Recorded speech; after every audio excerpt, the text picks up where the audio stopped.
गांव में नीलू नाम का लड़का रहता था। नीलू गरीब था, लेकिन उसका दिल बड़ा ही उदार था। वह गरीबों की मदद करने के लिए हमेशा तैयार रहता था। एक दिन नीलू ने अपने गांव के एक साधु को देखा जो गहन तपस्या कर रहे थे।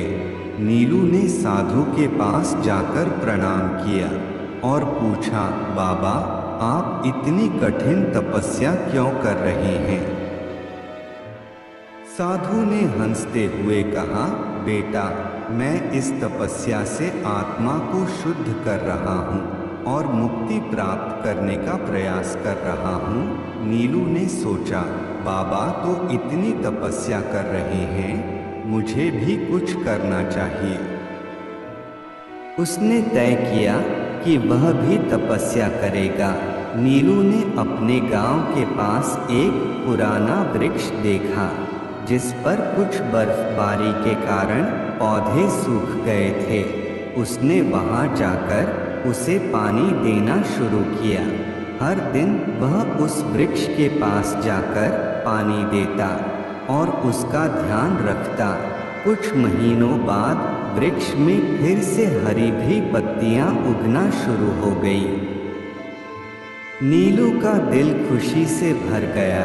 एक दिन जब वह साधु के पास गया और उसने अपनी कठिन तपस्या के बारे में बताया, तो साधु ने उसके प्रयास को सराहा।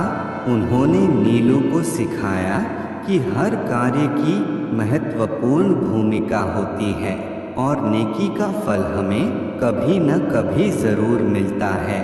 नीलू ने इस अनुभव से सीखा कि कर्म बोध का मतलब है कि हमें अपने कर्मों को ईमानदारी से करना चाहिए, चाहे हमारे पास जितने भी संघर्ष हों।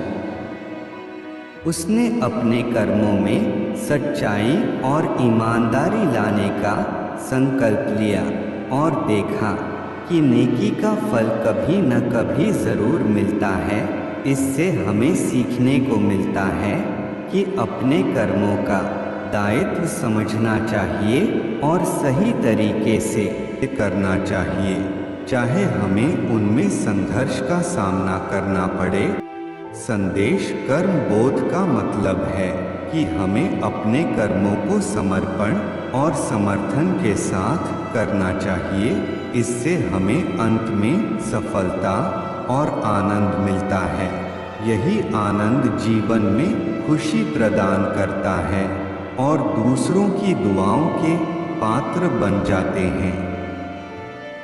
कर्मों में सच्चाई, सफाई हमें ईश्वर के करीब ले जाती है।